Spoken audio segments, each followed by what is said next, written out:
No tocó la puerta, no llamó, simplemente deslizó el papel entre el marco y la madera como si fuera un volante de pizzería que nadie pidió. Aviso de desalojo. 30 días. Sin saludo, sin explicación, sin advertencia. Julian Cross abrió la puerta 20 minutos después, todavía en su sudadera gris gastada y calcetines que no combinaban del todo. El papel se doblaba levemente con el viento como si estuviera nervioso, como si supiera que no pertenecía allí. No maldijo, no lo rompió, solo lo miró, con ojos lentos y mente rápida. Luego lo tomó con 2 dedos, como si tocarlo con demasiada fuerza pudiera hacerlo real. Julian no debía el alquiler, no hacía ruido. No tenía perro, ni fumaba, ni organizaba fiestas escandalosas en el segundo piso. Pagaba por adelantado, limpiaba después de los demás, sostenía el ascensor para vecinos que ni siquiera lo miraban a los ojos, y ahora alguien quería que se fuera. La luz de la mañana se filtraba por la ventana detrás de él, iluminando libros a medio leer, una taza con la marca del té de anoche y una fila de carpetas con etiquetas aún abiertas sobre la mesa de centro. Casos civiles, derechos de inquilinos, desalojos injustos. Algunos documentos aún estaban tibios, recién salidos de la impresora. Sonrió, pero no fue de alegría. Fue esa sonrisa lenta, amarga, que solo aparece cuando la ironía te despierta antes del desayuno. Ella no sabía con quién se estaba metiendo. Todavía no. Candace Whitmore estaba 3 pisos arriba en su oficina, mirando la calle como si hubiera nacido para poseerla. 50 y tantos, pelo recogido con fuerza, siempre, gafas solo por imagen. Cada centímetro de ella estaba planchado, ajustado, medido, como si creyera que la perfección podía mantener alejadas las preguntas. No construyó los edificios, los heredó. Pero se decía a sí misma que eso la hacía inteligente, que lo merecía. Candace no veía inquilinos, veía plazos, retornos de inversión, papeles que solo necesitaban su firma. El tipo de mujer que decía, somos como familia aquí, antes de subir el alquiler $300. Sonreía en las reuniones, firmaba con tinta firme y odiaba cuando alguien le decía que no. Julian Cross le había dicho que no, una vez. Cuando ella envió una carta vaga sobre reubicación voluntaria, él respondió con un PDF escaneado que citaba 3 violaciones al Código de Vivienda, escritas por ella misma. Ella no lo había olvidado, nunca lo hacía. Julian colocó el aviso sobre la mesa, alisó los bordes y se sentó. No llamó a nadie. No subió a su oficina gritando. Simplemente empezó a escribir. Sus dedos se movían rápido, con el ritmo aprendido en años de juicios. Citas legales, estatutos, precedentes. La misma ley que Candace había torcido durante años, ahora se preparaba para torcerla a ella. Del otro lado de la habitación, una foto de su madre capturaba un rayo de sol. Ella lo había criado para jugar ajedrez en un mundo hecho para las damas chinas. Le enseñó cuándo hablar, cuándo esperar y cuándo documentar todo. Este sería el último aviso de desalojo que Candace deslizaría bajo una puerta sin pensarlo 2 veces. Al día siguiente presentó una respuesta formal ante la ciudad. Presentó otra ante la autoridad de vivienda. Luego llamó a alguien en la oficina de asistencia legal que le debía un favor. Para el jueves ya tenía copias de 2 quejas anteriores contra Whitmore Property Group, ambas desestimadas, ambas de inquilinos que desaparecieron poco después. El viernes pasó por uno de esos edificios, ahora renovado, reformado y promocionado como viviendas urbanas modernas al doble del precio. La estrategia de Candace era vieja: acosarlos para que se fueran, perder un poco en la corte, ganar mucho en la reventa. Pero Julian no estaba allí para vender, estaba allí para quedarse. Candace recibió la primera carta el lunes, una solicitud formal de mediación. Rodó los ojos, la dejó a un lado. Para el martes recibió otra, una notificación de la ciudad sobre una investigación por desplazamiento de inquilinos. Llamó a su abogado. Él le dijo que tuviera cuidado. Ella se burló. Él solo quiere intimidarme. Lo que no sabía era que Julian ya había registrado su nombre en la base de datos del sindicato de inquilinos. Había contactado a un periodista de vivienda que conoció en una conferencia y estaba preparando una carta pública con pruebas. Candace había perfeccionado el silencio durante años. Julian llevaba años rompiéndolo. La llamó esa noche. Número privado. Él contestó en el segundo timbre. Señor Cross, recibí su documentación. Buenas noches, señora Whitmore. Me imaginé que lo haría. Creo que empezamos con el pie equivocado. Él no respondió. Quiero ofrecerle un estipendio de reubicación, digamos 2 meses de renta. Podemos llamarlo un acuerdo mutuo. ¿Por qué dejaría un departamento con renta controlada al que tengo derecho legal de quedarme? Porque algunas cosas no valen la pelea. Julian se recostó en la silla. Para mí, esta sí lo vale. Ella colgó, no con enojo, solo con decisión. A la mañana siguiente encontró un segundo aviso pegado a la puerta. Esta vez, las letras eran gruesas. Advertencia final. Incumplimiento. No se inmutó. Abrió su computadora, escribió un nuevo nombre de archivo. Cross Whitmore, cronología de represalia. Y lo guardó con una sonrisa. El membrete cambió. Así supo Julian que ella estaba nerviosa. Ya no eran avisos impresos en Times New Roman desde una impresora barata. Este venía en un sobre con relieve sellado como si contuviera algo sagrado. Whitmore y Kessler LLP, Asesoría Legal Inmobiliaria. Ni siquiera era una demanda, era un mensaje, una amenaza disfrazada de lenguaje formal. 10 páginas a doble espacio llenas de advertencias, acusaciones y una promesa apenas oculta.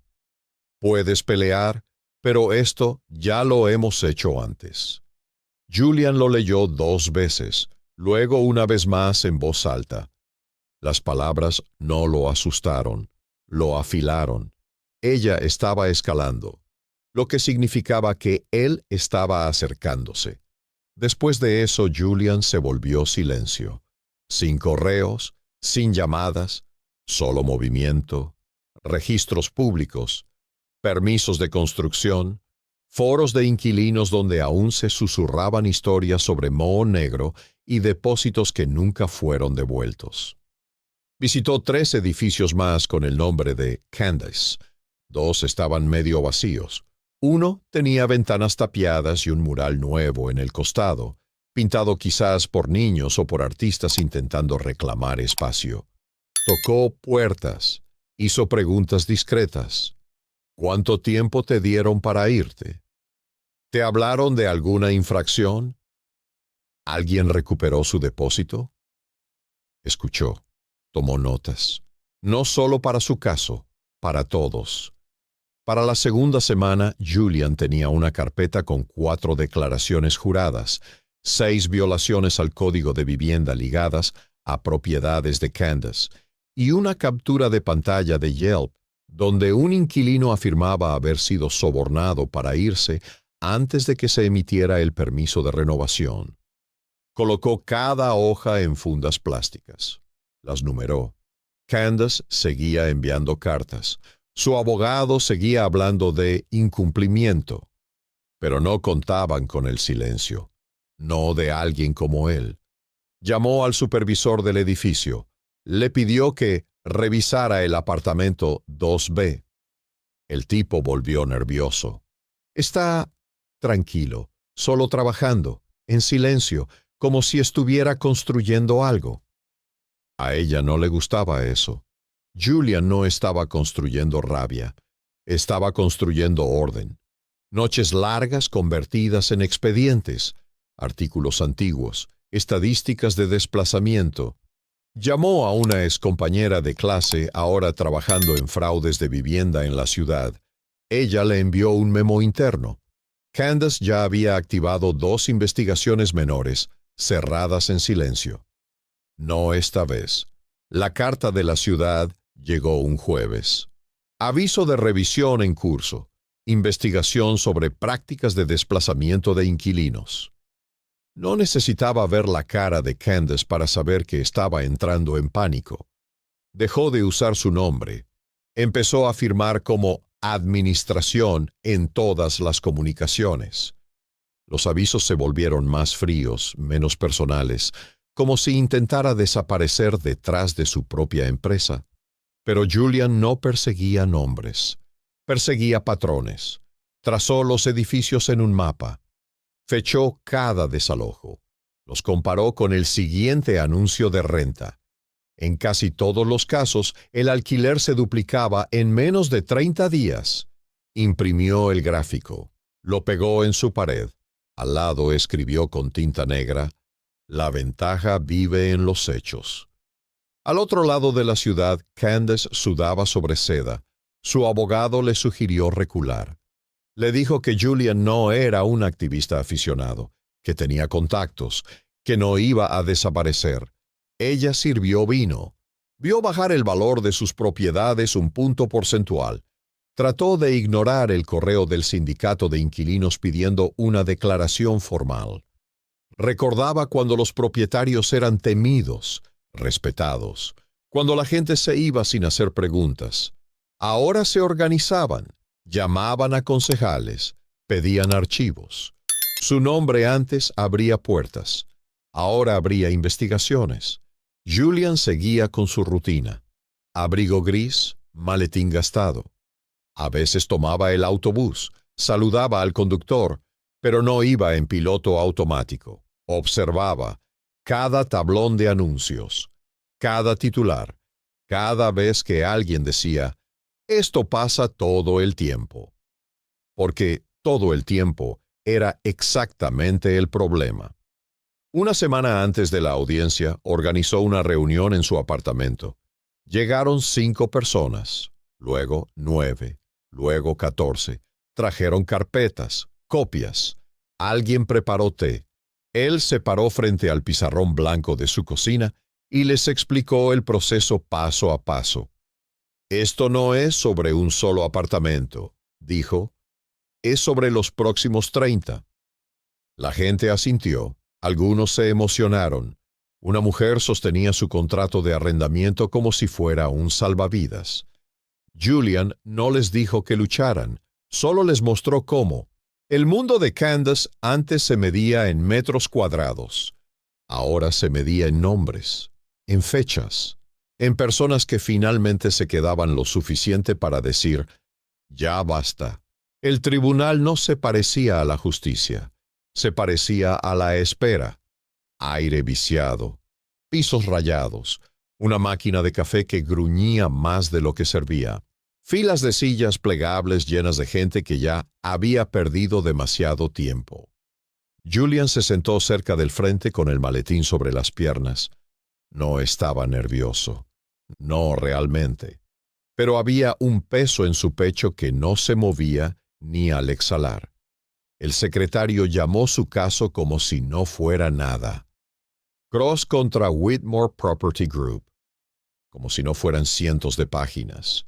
Como si no fuera un sistema en juicio. Se levantó, abotonó su saco, caminó hacia el frente sin mirar atrás. Candace ya estaba allí. Pelo más tirante que nunca. Blazer demasiado caro. Rostro como si estuviera posando para una foto que no quería tomarse. Su abogado le susurró algo. Ella asintió sin escuchar. El juez era más joven de lo que Julian esperaba. 40 y tantos, voz tranquila. No sonreía mucho. Tampoco parpadeaba demasiado. Pidió las declaraciones iniciales. El abogado de Julian fue al grano. Represalia, tergiversación y desplazamiento sistémico disfrazado de administración legal. El equipo de Candace lo llamó un malentendido entre inquilino y administración. Julian observó la cara del juez, sin reacción. Bien, y luego llegaron los documentos, el aviso de desalojo sin justificación legal, las cartas de advertencia, los informes de inspección, los permisos tramitados días después de que los inquilinos fueran forzados a salir. El patrón de aumentos de renta dentro de un ciclo de 30 días. Cada pieza encajaba como una historia que Candace no escribió, pero que ya no podía borrar. Cuando mostraron el gráfico, el de fechas y aumentos, ella se movió en su silla. No mucho, pero suficiente. Julian mantuvo la vista al frente, manos quietas, voz firme. No habló mucho ese primer día, no hacía falta. La evidencia hablaba más fuerte. Después del receso llamaron a una testigo, inquilina, 50 y tantos, voz baja, pero firme. Había vivido en uno de los edificios de Candace durante 11 años. Recibí un aviso 2 meses después de pedir una reparación, nada grave, solo una gotera en el techo. Estaba atrasada en el alquiler, nunca lo estuve. Le explicaron el motivo del desalojo. Dijeron que necesitaban renovar el departamento, pero lo vi en línea 2 semanas después. Misma pintura, misma estufa. Candace garabateó algo. No levantó la mirada. Trajeron a 2 más. Un padre soltero que se fue tras recibir amenazas de multas y una maestra jubilada que aún guardaba su contrato de arrendamiento en una carpeta marcada por si acaso. Ese era su caso. El abogado de Julian leyó fragmentos en voz alta. Candace intentó hablar, explicar, pero su abogado le puso una mano en el brazo. Ella se quedó en silencio. El juez tomó notas. Muchas. Al final del día, Candace parecía más pequeña. No físicamente, pero como si la sala ya no girara a su alrededor. Afuera, un reportero esperaba. Solo uno. Le pidió a Julian una declaración. Julian dijo, todavía no. Esa noche, Candace se sentó en su oficina con las luces apagadas, el teléfono boca abajo, una copa de vino a medio terminar al lado. Abrió su laptop, escribió su propio nombre en el buscador. Nada grande todavía, pero susurros. Un blog de vivienda, un hilo en Reddit, un tuit con el número del caso y el título «Eligió al equivocado». Cerró la tapa. Sirvió otra copa. El segundo día en la corte, Julian finalmente habló.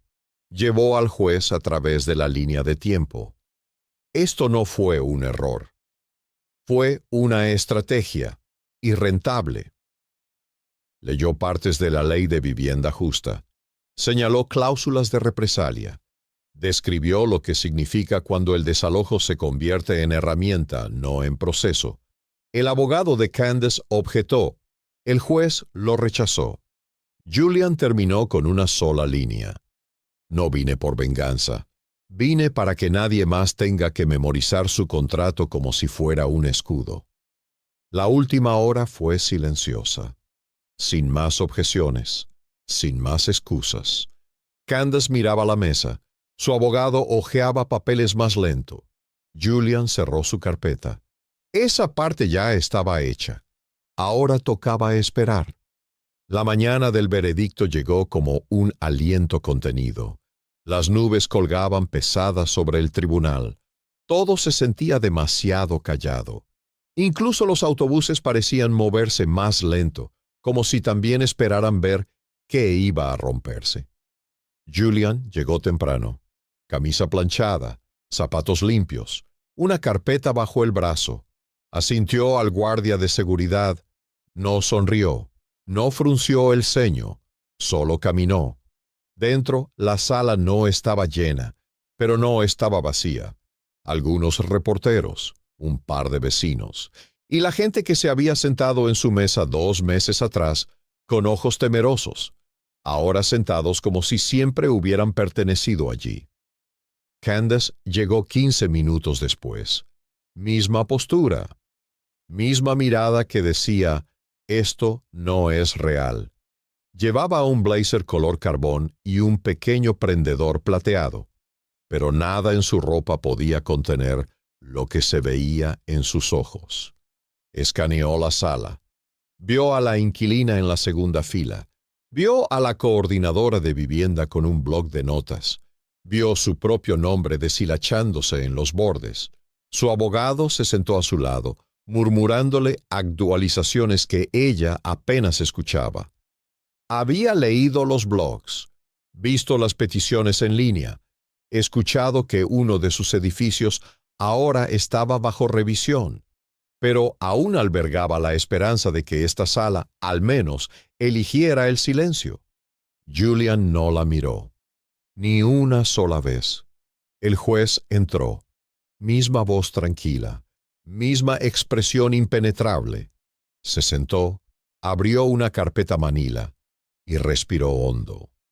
El caso de Cross contra Whitmore Property Group ha presentado a este tribunal un patrón claro, no solo de desalojo, sino de explotación. Candace se movió. Los ojos parpadearon rápido. La defensa intentó enmarcar estas acciones como procedimentales, como rutina, pero este tribunal no puede aceptar la rutina como justificación para un daño repetido. Pasó una hoja. Aclaró la garganta. Este tribunal considera que el señor Cross ha demostrado mediante evidencia y testimonio de testigos que existió represalia y que violó tanto las leyes locales de vivienda como las prácticas éticas de arrendamiento. Candace no parpadeó, solo miraba al frente, inmóvil como un mueble. Además de otorgar indemnización al señor Cross por angustia emocional y costos legales, este tribunal recomienda la suspensión inmediata de todos los desalojos pendientes bajo Whitmore Property Group en espera de una investigación completa. Alguien en el fondo exhaló, fuerte, tembloroso, humano. Y finalmente, continuó el juez con voz firme, se enviará una queja formal al Departamento de Fiscalización de Vivienda para el monitoreo a largo plazo de las actividades de la señora Whitmore como arrendadora con licencia en este estado. Silencio, no pesado, no de asombro, solo final. Julian inclinó ligeramente la cabeza, no en agradecimiento, no en triunfo, solo en reconocimiento, al proceso, al peso, a cada nombre que no llegó hasta aquí. Candace se levantó lentamente. Su abogado dijo algo sobre apelar. Ella no respondió. Sus tacones repicaban como código Morse en el suelo del tribunal mientras se iba. Afuera, su auto la esperaba. Pero supo der número. Julian no dio entrevistas ese día, ni en las escaleras, ni frente a los micrófonos, ni siquiera al blog local que había seguido el caso desde el primer aviso. Solo caminó, pasó los detectores de metal, pasó las puertas del tribunal, entró a una ciudad que, por costumbre, esperaba que él se rindiera. Su tía lo esperaba en la esquina. Le dio una botella de agua y le tocó el hombro como si aún tuviera 10 años. No dijeron mucho, pero en los ojos de ella había algo que decía que había esperado este momento mucho antes que él. A 2 calles de allí, en un apartamento igual al suyo, una mujer abrió la ventana y dejó entrar la luz. No conocía a Julian en persona, pero había escuchado la historia, visto los volantes. Guardaba su nombre anotado en un papel adhesivo pegado a la nevera. Por si vienen por mí después. Ahora no sentía que pudieran hacerlo tan fácilmente. No sin que alguien lo notara. Candace no volvió al edificio. Al día siguiente del veredicto, renunció a la junta directiva de su empresa. Dijo que era una decisión personal. El comunicado tenía 3 frases y no decía absolutamente nada. Entre bambalinas, 2 exinquilinos más presentaron quejas, Uno presentó una demanda. La ciudad agregó su empresa a la lista de auditorías trimestrales, y el comité de vivienda del alcalde hizo una llamada discreta a un periodista que llevaba tiempo investigando. Sus propiedades no se vendieron, no de inmediato. La reputación se pega más fuerte que la pintura. Julian volvió al trabajo, respondió correos, presentó escritos legales, devolvió llamadas, pero los martes por la noche llegaba al centro comunitario como un reloj, no como un salvador, no como una celebridad, como un hombre que sabía cómo funcionaba el sistema y quería que otros también lo supieran. Comenzó con cosas básicas. ¿Qué hacer si recibes un aviso? ¿Cómo presentar una respuesta? ¿Cuándo documentar? ¿Cómo hacer la pregunta correcta cuando alguien intenta empujarte a salir? La primera semana asistieron 10 personas, la siguiente, 17. Para la cuarta, tuvieron que buscar una sala más grande. Una noche, un chico, quizás de 16 años, se quedó después de que todos se fueron. No dijo nada por un rato. Solo se quedó parado junto a la puerta, mochila colgando de un hombro. Julian lo miró. ¿Tienes una pregunta? El chico asintió. Mi mamá recibió un papel, algo sobre infracciones. No sabe qué significa. Julian le hizo un gesto para que se acercara. Tráelo la próxima semana. Lo leemos juntos. El chico dudó. Luego preguntó, ¿es verdad? ¿Hiciste que esa dueña perdiera sus edificios? Julian negó con la cabeza, despacio. Solo hice que dejara de fingir que nadie podía cuestionarla. El chico sonrió. ¡Qué bueno! Al final del mes, la ciudad lanzó un programa piloto de educación para inquilinos. El nombre de Julian no aparecía en el comunicado de prensa. A él no le importó.